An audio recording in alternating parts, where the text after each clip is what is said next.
Mera ganje bananga nga bafrita na sumi wafula ni si landlord eni kupira asandi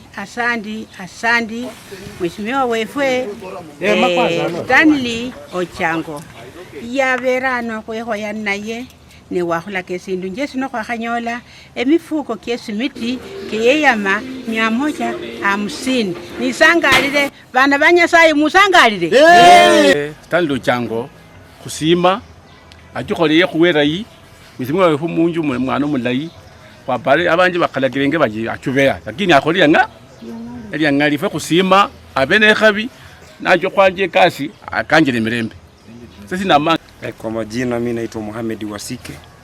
Ila kwanza nasema asante kwa mheshimiwa kwa kutuletea simiti 150 ambayo ulitupromise tukiwa hapo Sunday. Habari zenu? Nzuri. Kwa majina naitwa Richard Andanje Simiu.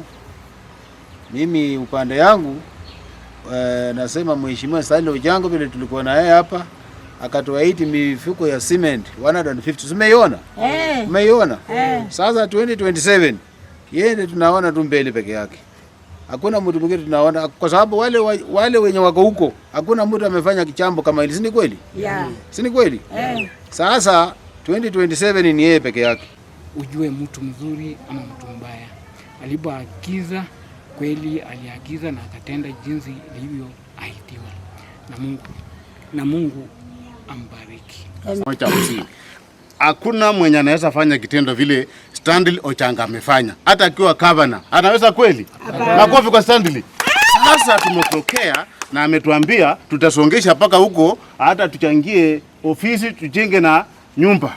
Sasa mheshimiwa anatosha. Sasa anatosha. Hata akiwa mheshimiwa mwenye hako anaweza atoa mzigo kama hii. Sasa sisi wote watu wa Punyala wote Punyala West, ni Punyala West, kura inaenda kwa nani? Kwa Stanley Ochango. Tumepokea na tumeshukuru na Mungu amlinde.